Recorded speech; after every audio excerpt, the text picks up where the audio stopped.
కాకినాడకు చెందిన పంచాయతీరాజ్ ఏఈ నూకరాజు కుటుంబం గోదావరిలో దూకడానికి కారకుడైన rifle shooting coach Shaik Sadiq Khan ఇంకా పరారీలోనే ఉన్నాడు. గోదావరిలో దూకిన నూకరాజు కుటుంబ సభ్యుల ఆచూకీ ఇంకా లభ్యం కాలేదు.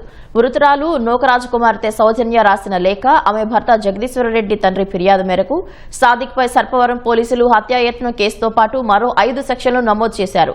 సాదిక్ పేరుకు రైఫిల్ షూటింగ్ కోచ్ అయినా అతని గురి అమ్మాయిలు, మహిళలపైనే ఉండేది. అకాడమీకి వచ్చే వారిలో కొందరికి ప్రత్యేక శిక్షణ అంటూ తాను చెప్పిన సమయానికే కేంద్రానికి రావాలని చెబుతుంటాడు. ఆ సమయంలో వేరే వారు రాకుండా చూసుకుంటాడు. షూటింగ్ నేర్పే క్రమంలో ఎక్కడెక్కడో తాకుతుంటాడని కొందరు ఆరోపిస్తున్నారు. నూకరాజు కుటుంబం ఆత్మహత్య విషయం తెలియగానే సాదిక్ కాకినాడ నుంచి పరారయ్యాడు. సెల్ ఫోన్ ను ఇంట్లోనే వదిలేశాడు.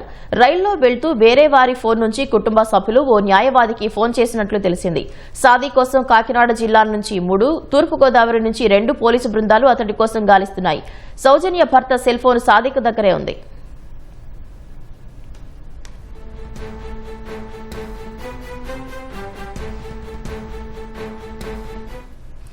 ఏఈ నూకరాజు కుటుంబం ఆత్మహత్య కేసులో 3వ రోజు గోదావరిలో గాలింపు కొనసాగుతోంది. మరింత సమాచారం మా ప్రతినిధి ఈశ్వర్ అడిగి తెలుసుకుందాం.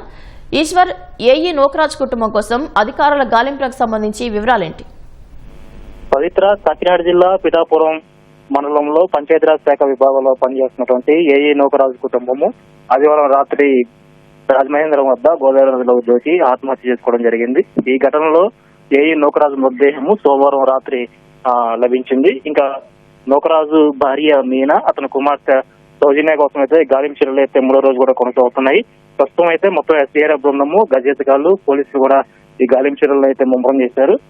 మొత్తం ఒక 20 మంది సిబ్బందితో కూడినటువంటి బృందము 4 బోట్లతోటి అక్కడ గోదావరి నదిలో గాలింపు చర్యలు అయితే ముమ్మరంగా కొనసాగుతున్నాయి. ఈ ఆత్మహత్య కేసులో కీలకంగా ఉన్నటువంటి నిందితుడు సాదిక్ ఖాన్ కోసం పోలీసులు అయితే ముమ్మరంగా గాలింపు చర్యలు అయితే చేపట్టారు.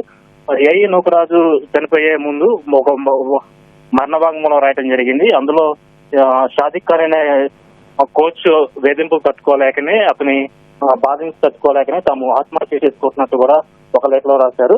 దాని ఆధారంగా పోలీసులు దర్యాప్తును అయితే ముమ్మరం చేశారు. రాజమహేంద్రం 2వ పట్టణ పోలీసులు అయితే కేసు నమోదు చేసి దర్యాప్తు చేపట్టారు.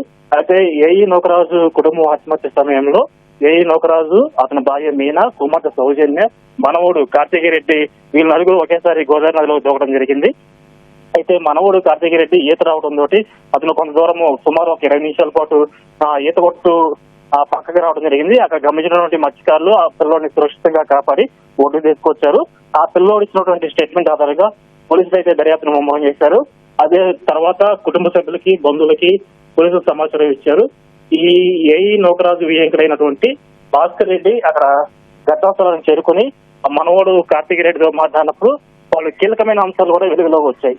ముఖ్యంగా సాదిక్ ఖాన్ తన అమ్మని సౌజన్యాన్ని గత కొన్నాళ్ళ నుంచి వేధింపులకు గురి చేస్తున్నారు.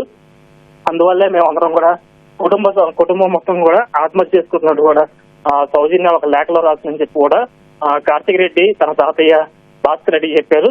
భాస్కర్ రెడ్డి పోలీసులు సమాచారం ఇవ్వడంతో సర్పవరం పోలీసులు సాదిక్ ఖాన్ పైన హత్యానేరం కింద కూడా కేసు నమోదు చేసి ఎంక్వైరీ చేస్తున్నారు. ఇందులో భాగంగానే సర్పవరం పోలీసులు ఇక్కడ కాకినాడ అశోక్ నగర్ లో ఉన్నటువంటి ఏఈ నూకరాజు నివాసానికి వెళ్లారు. అక్కడ తెల్లారి ప్రాంతంలో బండిలో ఒక 3 కవర్లను కూడా పోలీసులు స్వాధీనం చేసుకున్నారు. ఆ 3 కవర్లను పోలీసులు పరిశీలించినప్పుడు అందులో చాలా కీలకమైన ఆధారాలు కూడా లభించాయి. ముఖ్యంగా ఒక లేఖలో చూసినట్లయితే, ఒక లేఖలో తన కుమారుడు కార్తికేయరెడ్డిని రైఫిల్ షూటింగ్ కోసం సాదిక్ ఖాన్ వద్ద తీసుకెళ్ళినప్పుడు అక్కడ సాదిక్ ఖాన్ తనతో పరిచయం అయ్యాడు. ఆ పరిచయం కాస్త సన్నిధంగా మారింది. దాంతో దాన్ని అడ్వాంటేజ్ గా తీసుకుని సాదిక్ ఖాన్ మమ్మల్ని వేధింపులు గురి చేయడం మొదలుపెట్టాడు. ఆ తర్వాత తమ మతం మార్చుకోవాలి, ఇస్లాంలోకి రావాలి, ఇస్లాం పుస్తకాలు చదవాలి, రాయాలి, ఇలా పలు వేధింపులు గురి చేయడంతో పాటు తన భర్తకు సంబంధించినటువంటి బ్యాంక్ ఖాతాలు, లాకరు, తర్వాత ఫోన్ ని సాదిక్ ఖాన్ స్వాధీనం చేసుకున్నాడు. తిరిగి ఉన్న సమయంలో ఆమె ఇంకా ఎదురు తిరిగి సాదిక్ ఖాన్ బెదిరింపులు గురి చేస్తున్నాడు.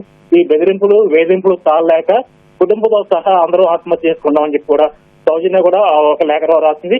మరొక లేఖలో తన భర్త జగదీష్ రెడ్డి హత్యకు కూడా సాదిక్ ఖాన్ పాత్ర ఉంది, అతనే విషపూరితమైనటువంటి ఇంజక్షన్ ఇచ్చి ఆ సాదిక్ ఖాన్ హత్య చేశారని చెప్పి కూడా మరొక లేఖలో కూడా సౌజన్య రాసినట్లు కూడా పోలీసులు గుర్తించారు. ఈ 3 లేఖల ఆధారంగా పోలీసులు అయితే దర్యాప్తు ముమ్మరం చేశారు. షాజిద్ ఖాన్ కాకినాడ 2 టౌన్ పరిసర ప్రాంతాల్లో లచ్చివారి వీధిలో నివాసం ఉంటాడు. అదేవిధంగా లక్ష్మీ నగర్ లోనేమో ప్రో అకాడమీ అనే ఒక అకాడమీ ఉంటుంది. ఈ అకాడమీ వద్ద ఇంటి వద్ద పోలీసులు అయితే నిఘా పెట్టారు.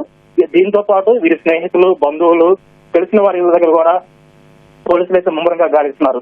అయితే పోలీసులకు ఉన్న సమాచారం మేరకు అయితే ఎప్పుడైతే ఈ కుటుంబం మొత్తం ఆత్మహత్య చేసుకుందని తెలిసిందో ఆదివారం అర్ధరాత్రి నుంచే కాకినాడ నుంచి షాజిద్ ఖాన్ పరారయ్యాడు. మహారాష్ట్ర పరిసర ప్రాంతాలకు వెళ్ళినట్టు కూడా పోలీసులు అయితే అనుమానం వ్యక్తం చేస్తున్నారు. దానికి అనుగుణంగా కూడా పోలీసులు ప్రత్యేక బృందాలను ఏర్పాటు చేసి రాజమహేంద్రవరం నుంచి 2 పోలీసు బృందాలు, కాకినాడ నుంచి మరో 3 పోలీసు బృందాలు, మొత్తం కూడా 5 పోలీసు బృందాలు ఈ షాజిద్ ఖాన్ కోసం అయితే గాలింపు చర్యలు అయితే చేపట్టారు. అయితే అందులో భాగంగానే ఒక క్లూ కూడా లభిస్తున్నట్లు పోలీసులు చెప్తున్నారు.